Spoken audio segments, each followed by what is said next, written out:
The blue light filled the command room as the alien message came through. Admiral Hyunwoo Kim stood with his hands behind his back, watching the hologram form in front of him. The other officers stayed quiet. They had been waiting for this moment for 3 years.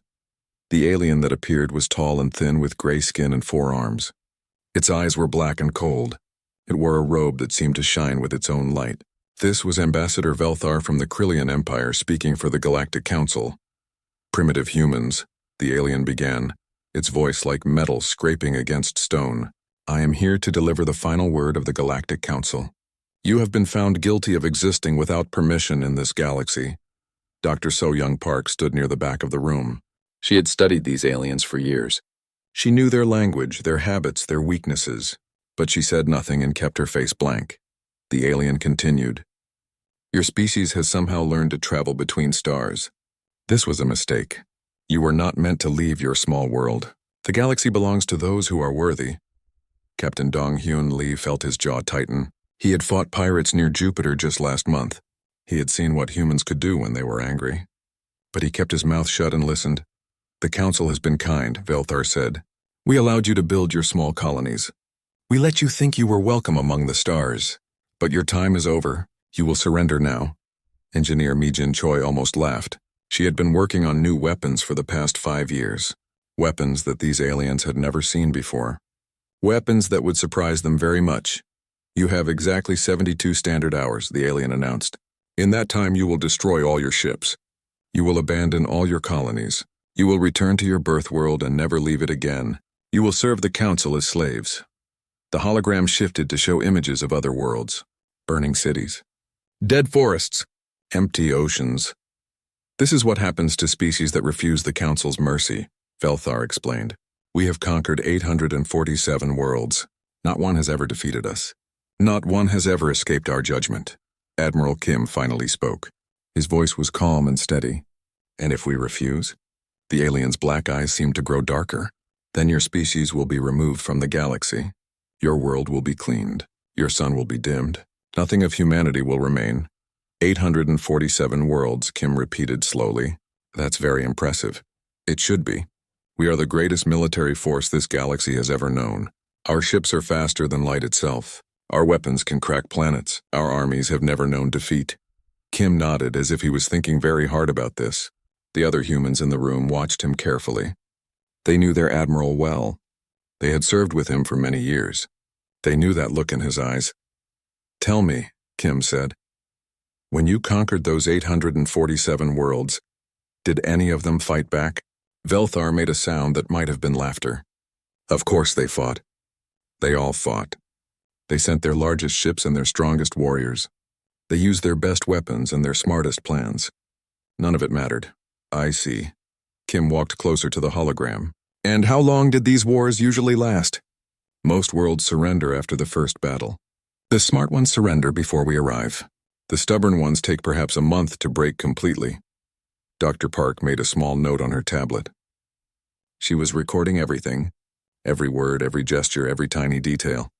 Her team had been studying the Galactic Council for years, but this was the first time they had spoken so openly about their methods. "A month," Kim said. "That seems very efficient." "We have had much practice," Velthar replied.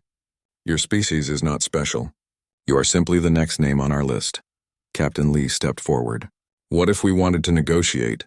Maybe we could find some middle ground." The alien's forearms moved in what seemed like disgust. "Negotiate? You have nothing we want. Your technology is children's toys. Your weapons are sticks and stones. Your ships are barely able to fly between planets." "But we do have something," Kim said quietly. "What could primitives like you possibly offer the mighty Galactic Council?" Kim smiled. It was a small smile, barely there. But everyone in the room saw it. Dr. Park felt a chill run down her back. Engineer Choi started to grin. Captain Lee straightened up like a soldier ready for battle. "We have time," Kim said. 72 hours, you said. That should be enough. Enough for what? To gather your leaders and beg for mercy? To prepare your surrender ceremony?" "Something like that," Kim replied. His smile grew just a little bigger. "We'll need time to prepare our answer." Velthar's black eyes narrowed. "Do not misunderstand the situation, human. This is not a request. This is not a negotiation. This is the final judgment of beings far superior to your primitive species. Of course, Kim said. We understand completely. Good. When the 72 hours end, we expect your complete surrender. Any resistance will result in the total destruction of your species. We'll have our answer ready, Kim promised. The hologram began to fade. Make sure it is the right answer, Primitive. The Council's patience has limits. When the alien disappeared, the room was quiet for a long moment. Then Kim turned to face his officers. Well, he said, still wearing that small, cold smile, I think it's time to make some calls. Dr. Park was the first to speak. Should I contact the research stations? All of them, Kim confirmed. Tell them it's time to move to Phase 3. Engineer Choi raised her hand. The weapons projects? Bring everything online. Every prototype, every experiment, every crazy idea we've been working on. Captain Lee stepped forward. The fleet? Start moving them into position quietly. We don't want our guests to know what's coming. As his officers began to leave the room, Kim stood alone for a moment. He looked out the window at the stars beyond. Somewhere out there, the Galactic Council was preparing for another easy victory. They had conquered 847 worlds, but they had never fought humans before. And humans, Kim thought as his smile grew wider, were very good at surprising people. General Tae Ho Yoon received the message while he was deep underground in a facility that did not officially exist. The message was short and simple. Phase 3 is active. Execute all protocols. He had been waiting for those words for 7 years. The facility around him buzzed with sudden activity. Scientists and engineers who had been working in secret for years finally understood that their time had come. Dr. Yejin Nam looked up from her quantum computer with excitement in her eyes. Is it really happening? She asked. It's really happening, Yoon confirmed. How long do you need to bring the quantum arrays online? 6 hours, she said immediately. Maybe 5 if we skip some of the safety checks. Skip them, Yoon ordered. We won't get a second chance. 3 levels above them, Commander Jin Aseo was already making her own preparations. Her job was different from the others. While they built weapons and moved ships, she was responsible for something much more subtle. She was in charge of making sure the aliens thought exactly what humanity wanted them to think. Her team had been studying Galactic Council psychology for years. They knew how the aliens made decisions. They knew what the aliens expected. Most importantly, they knew how to make the aliens believe lies. Send the fear signals, she ordered her staff. I want panic broadcasts from every major city. Make it look like we're terrified. Her people began their work. Within an hour, fake news reports were flooding Earth's communication networks.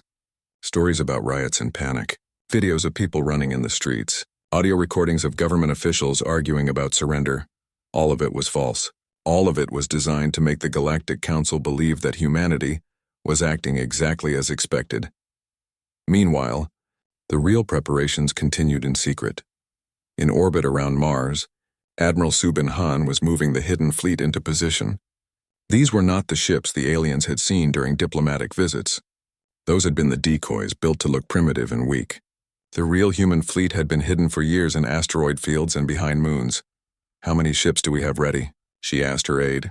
2,037 combat vessels, came the reply. Plus another 800 support ships, Han nodded. The aliens thought humanity had maybe 50 ships total. They were about to get a very unpleasant surprise. Back on Earth, Dr. So-Young Park was in her laboratory with her team. They had spent years studying every piece of alien technology they could get their hands on. Every trade agreement had included samples. Every diplomatic gift had been carefully analyzed. Every alien visitor had been secretly scanned. Their shields work by deflecting energy, she explained to her assistants, but they've never encountered kinetic weapons moving at the speeds we can achieve. She pulled up a holographic display showing alien ship designs. Red marks indicated weak points that her team had identified. Their hulls are strong but brittle. A railgun slug moving at 10% of light speed will punch right through their armor like it's paper. Her assistant, Dr. Minho Kwan, raised his hand. What about their personal protection? Their soldiers wear energy shields too, Park smiled. Remember those ceremonial swords we gave their ambassador last year? The ones made of that special steel alloy? Yes, that steel was designed to disrupt their shield technology. Every alien who touched those swords has been carrying microscopic particles of it ever since. Across the planet, engineer Mi-Jin Choi was in her own workshop, putting the finishing touches on humanity's secret weapons. The aliens thought human technology was primitive because that's what humans had wanted them to think. Project Lazarus is ready, she reported to Admiral Kim over the secure channel. All delivery systems are in place. What's our effective range? Kim asked. We can hit any target within 50 light-years with complete accuracy, Choi replied. The beauty is that it doesn't look like advanced technology at all. She gestured to what looked like a simple metal rod. This appears to be a basic kinetic projectile. The aliens will detect it as a primitive weapon, but it's actually guided by quantum entanglement. It will follow its target through hyperspace if necessary. In the command center, Kim was coordinating all these preparations while maintaining the appearance of a defeated leader. Every few hours, he made public appearances where he looked worried and uncertain. He gave speeches about the difficult decision humanity faced. All of it was theater. The real decision had been made years ago when humanity first encountered the Galactic Council. Earth's leaders had quickly realized that the Council saw them as primitives. Instead of correcting this impression, they had decided to use it. Every human colony had been built with hidden defenses. Every trade ship carried concealed weapons. Every diplomatic mission had included intelligence operatives. For 3 years, humanity had been preparing for this exact moment. Status report, Kim requested from his senior staff. General Yoon spoke first. All Black projects are active. Quantum warfare systems will be ready in 4 hours. Commander Essio was next. Psychological operations are successful. Alien intelligence believes we are in complete panic, Admiral Han reported from space. Hidden fleet is in position. We can begin operations in 6 hours, Dr. Park added her update. Biological warfare packages are prepared. We have specific weapons designed for each alien species in the Council. Engineer Choi finished the reports. All secret weapons are armed and ready. We can deliver them anywhere in the galaxy within 12 hours. Kim nodded with satisfaction. And our public preparations? Running perfectly, CO confirmed. The aliens think we're arguing about surrender. They believe our military is in chaos. They expect us to either give up or put up a pathetic fight with our primitive weapons. Through the window, Kim could see the night sky above Earth. It looked peaceful and quiet, but he knew that alien scouts were out there, watching and reporting back to their commanders. They were seeing exactly what humanity wanted them to see. 18 hours left, Kim said quietly. Are we ready? We've been ready for years, Yoon replied. The question is whether they're ready for us. Kim's cold smile returned. He thought about Ambassador Velthar and his threats.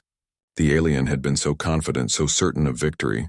He had spoken about 847 conquered worlds like it was something to be proud of. But those 847 worlds had been unprepared.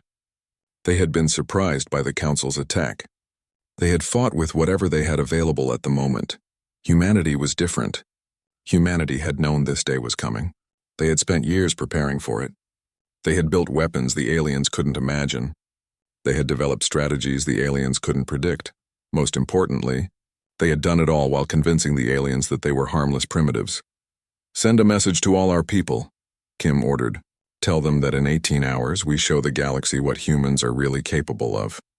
As his staff began to leave, Kim remained at the window.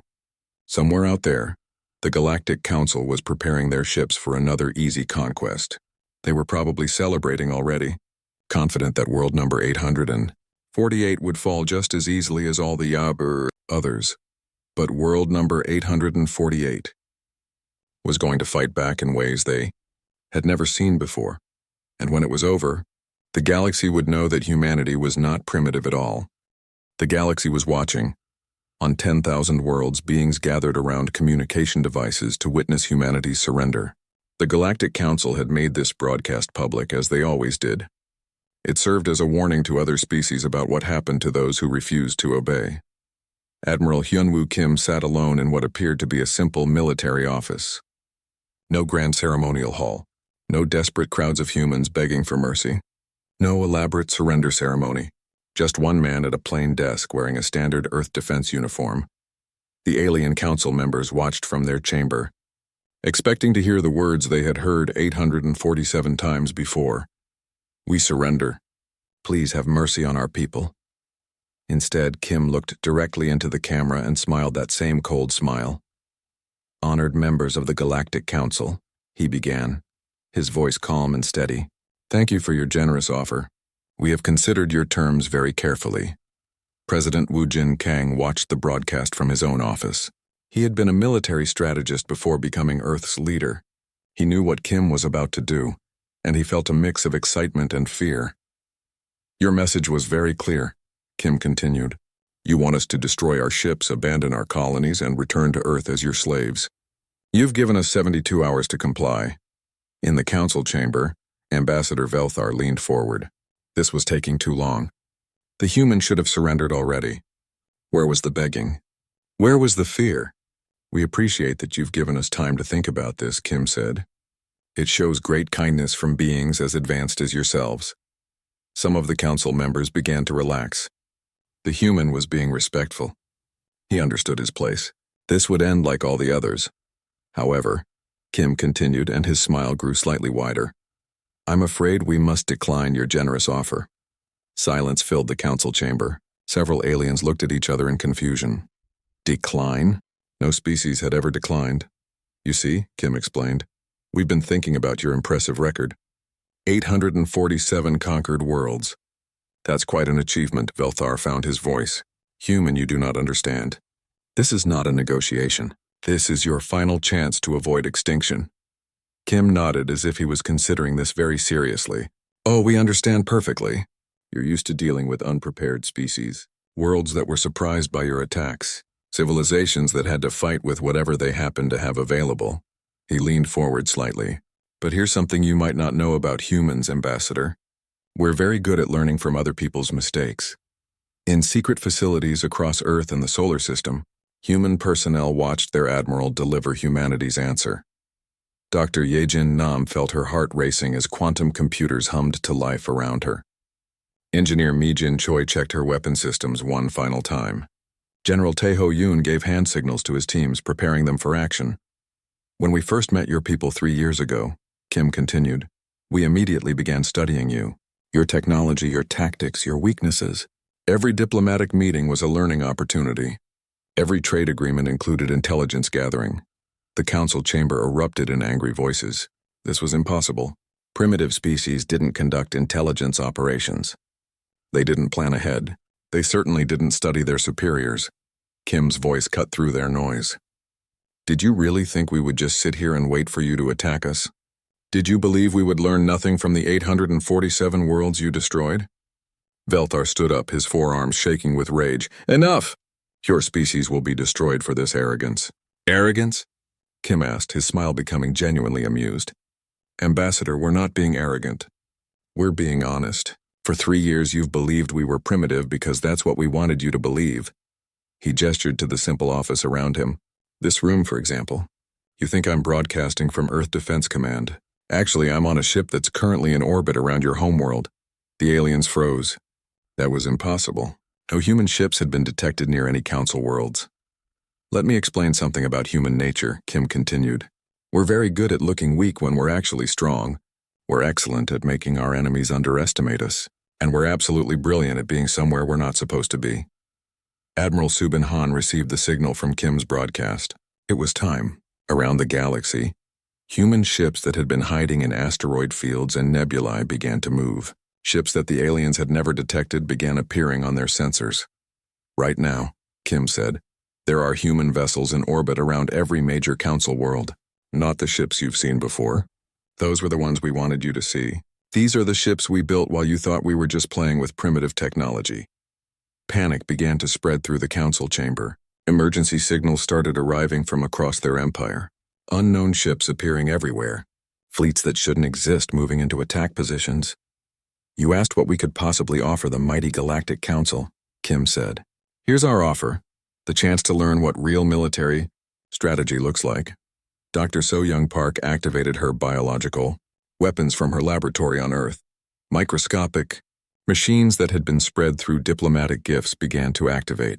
Alien council members who had handled primitive human artifacts suddenly found their personal shields failing. You see, Honored Council, Kim explained.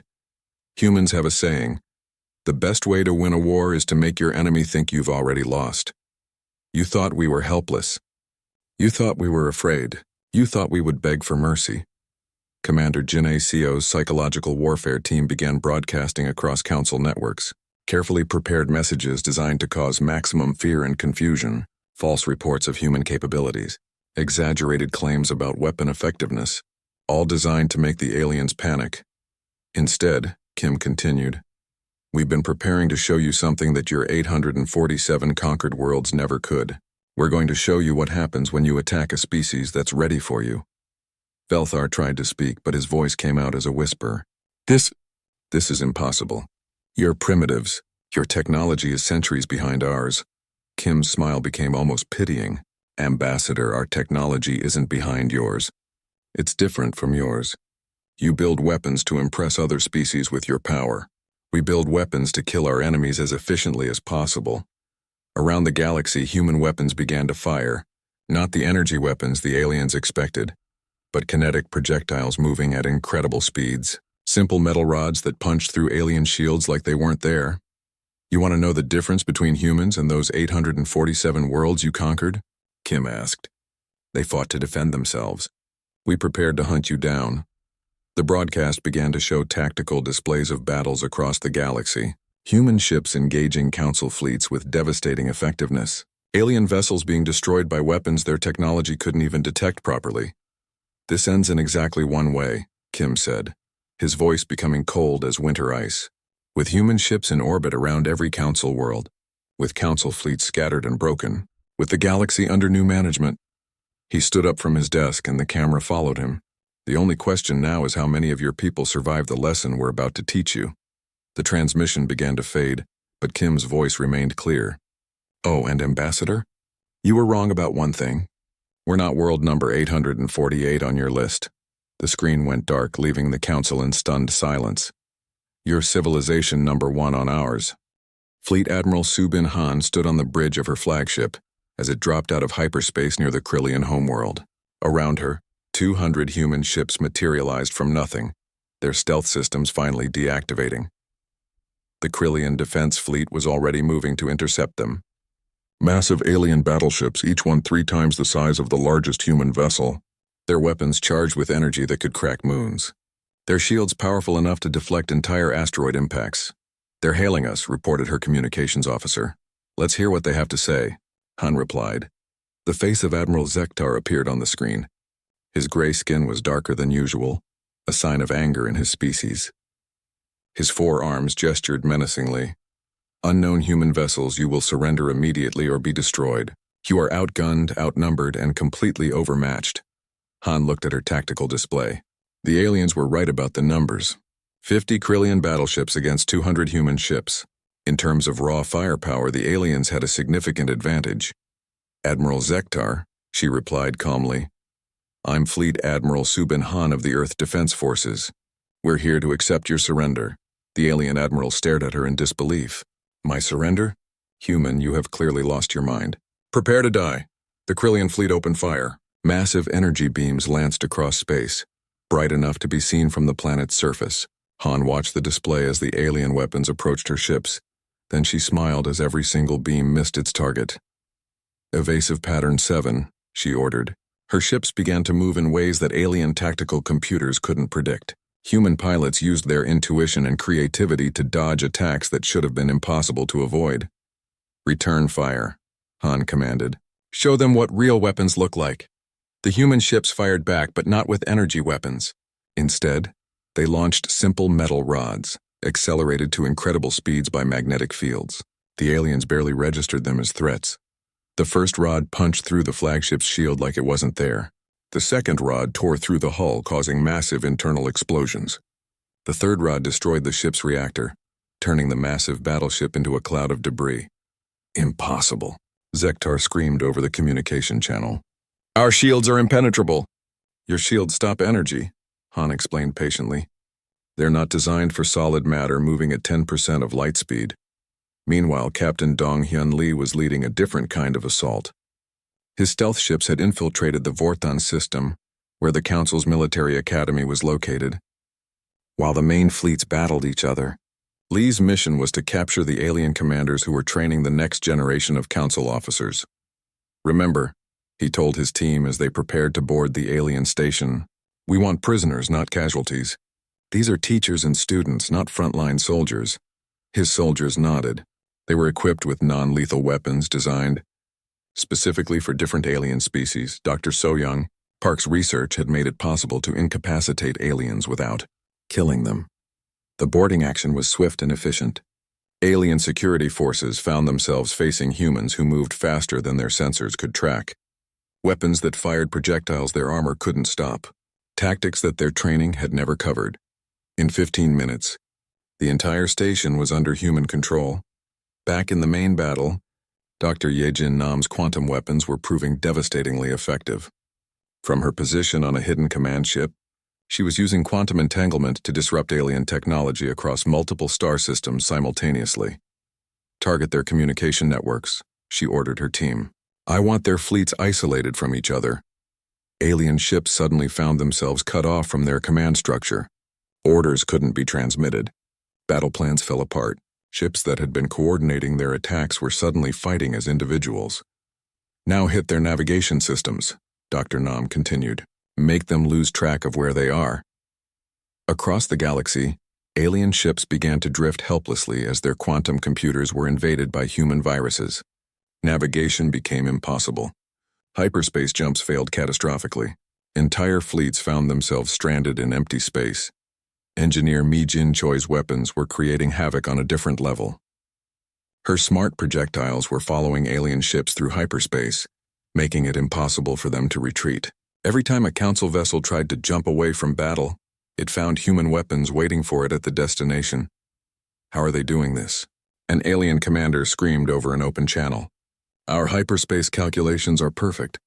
There's no way they could predict our jump coordinates." The answer, which he would never learn, was that humans had been secretly monitoring alien hyperspace traffic for years. Every jump signature had been recorded and analyzed. Human computers could predict alien movement patterns with incredible accuracy. On the planet Zarian, the Council's main shipyard, Admiral Hyunwoo Kim was personally leading the assault. His forces had appeared without warning, emerging from what the aliens thought was empty space. The shipyard's defenses were formidable. Orbital weapons platforms, fighter squadrons, protective shield generators. It should have been impossible for any attacking force to even approach the facility. But Kim's ships weren't approaching from space. They were emerging from hyperspace directly inside the shipyard's defenses, appearing among the alien ships under construction. "Surrender the facility," Kim broadcast to the alien commanders. "You have 60 seconds to comply." "Never," came the reply. "We would rather die than surrender to primitives." Kim sighed. "You're not primitives. You're just not as smart as you think you are." The battle for the shipyard lasted exactly 17 minutes. When it was over, the facility was intact but under complete human control. Every alien ship under construction was now a human prize. Every piece of advanced technology was available for human study. Around the galaxy, similar scenes were playing out.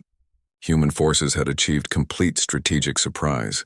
Alien fleets that had been invincible for centuries were being destroyed by weapons they couldn't understand and tactics they couldn't counter.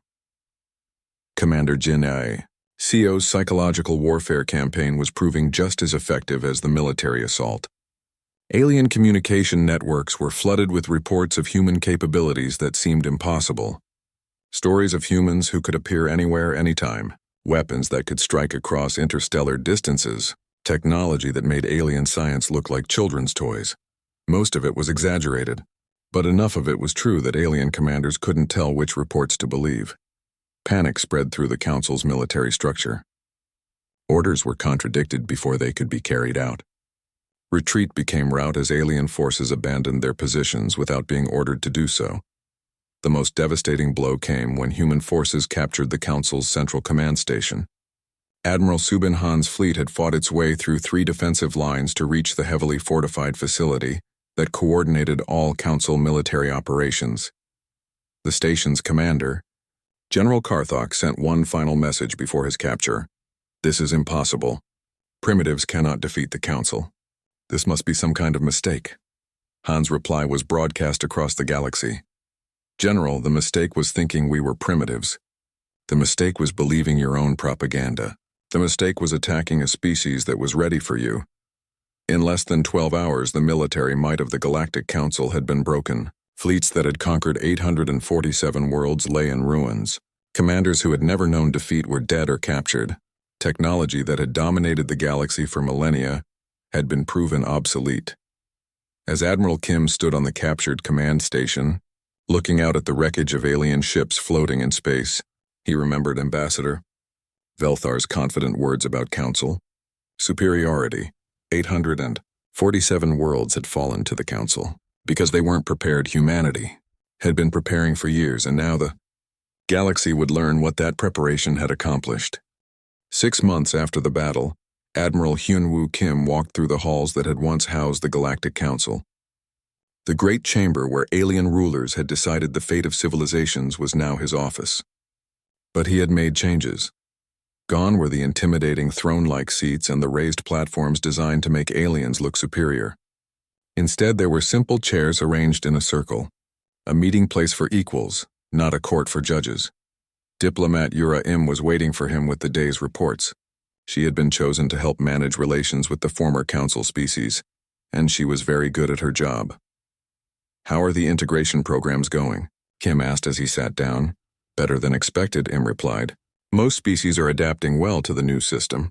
The Krillians have been especially cooperative since we rebuilt their medical facilities." Kim nodded. The war had been swift, but the peace was proving more complex. Humanity had not conquered the galaxy to rule it with an iron fist. They had conquered it to free it from the Council's oppression. What about the Vorthans? "They're still struggling with the concept of voluntary cooperation," Im admitted. "They keep asking who their new masters are. It's hard for them to understand that we're not replacing the Council's tyranny with our own." Dr. So-Young Park entered the chamber, carrying her latest research reports. She had been promoted to head of the new Galactic Science Initiative, working to integrate human and alien knowledge for the benefit of all species. "The medical exchange program is showing remarkable results," she announced. "Combining human adaptability research with Zellarian healing technology has produced treatments for diseases that have plagued both species for centuries." This was exactly what Kim had hoped for. The Council had kept different species isolated from each other, afraid that cooperation might lead to rebellion. Humanity was encouraging exactly that cooperation. "And the military situation?" Kim asked. Admiral Subin Han appeared on the holographic display from her flagship in the outer systems. "All former Council fleets have been either integrated into the new defense forces or decommissioned. We're tracking down the last few rogue groups, but they're more of a nuisance than a threat." The new Galactic Defense Force was unlike anything the galaxy had ever seen. Instead of one species dominating others, it was truly integrated. Human tactical innovation combined with alien technology and the unique abilities of dozens of different species. Captain Dong-Hyun Lee joined the meeting from the training academy he now commanded. "The first class of integrated officers graduated yesterday," he reported. "Humans, Krillians, Vorthans, and 6 other species all working together. How did they perform?" Kim asked. "Beyond expectations. When you combine human creativity with alien knowledge and technology, the results are incredible. These graduates are already better than most veteran officers from the old Council fleets." Kim smiled with genuine pride. This was what victory really looked like. Not conquered enemies forced into submission, but former enemies choosing to work together for something better. A soft chime indicated that the afternoon's main meeting was about to begin. Representatives from across the galaxy were gathering in the chamber to discuss the future of their civilizations. The first to arrive was former Admiral Zektar of the Krillian Empire. He had been captured during the battle for his homeworld, but Kim had chosen to offer him a position in the new government, rather than imprisonment. It had been a controversial decision, but it was proving successful. "Admiral Kim," Zektar said, using the human greeting of a handshake. "I have the latest reports from the Krillian reconstruction efforts." "How are your people adapting?" Kim asked. "Better than I expected when I first surrendered to you," the alien admitted. "Food production is up 30% since we started using human agricultural techniques.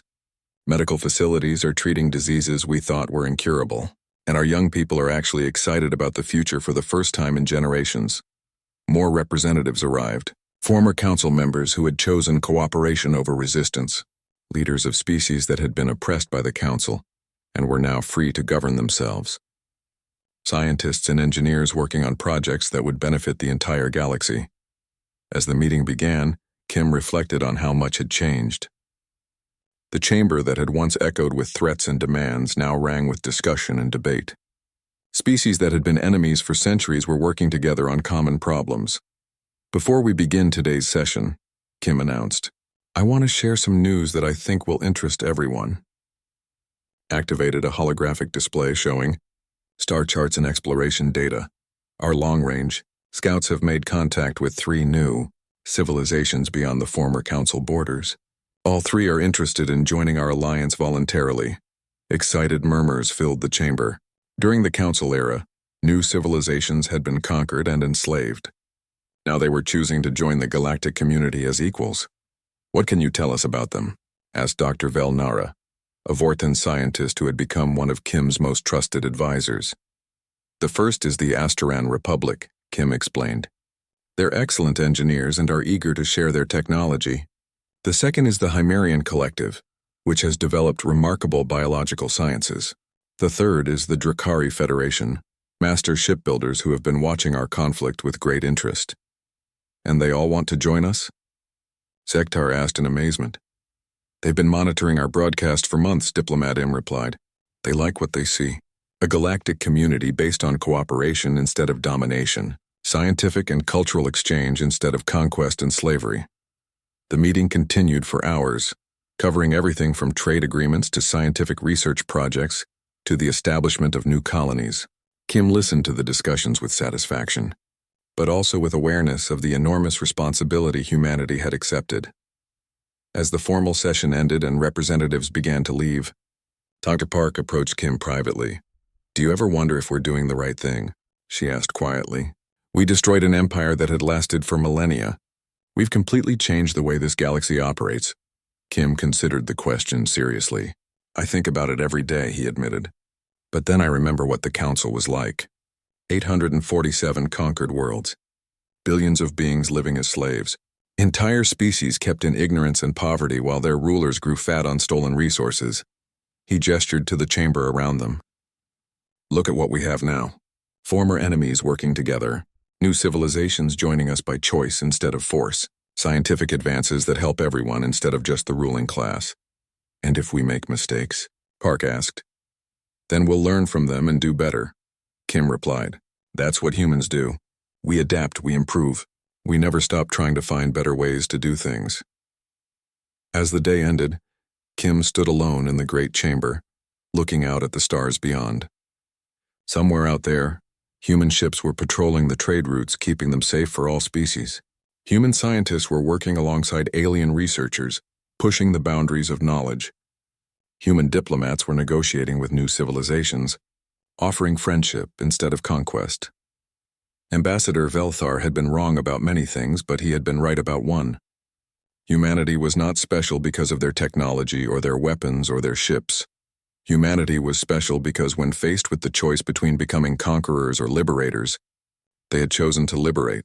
The galaxy had a new order now. Not the Galactic Council's empire of fear and oppression, but a true alliance of free civilizations working together toward a better future. And at the center of it all, maintaining that cold smile that had once promised destruction, but now promised protection, Admiral Hyunwoo Kim stood guard over the peace that humanity had won. The age of council tyranny was over. The age of galactic cooperation had begun. And humanity, the species that had once been dismissed as primitive, now stood as the guardians of a galaxy finally free to reach its full potential.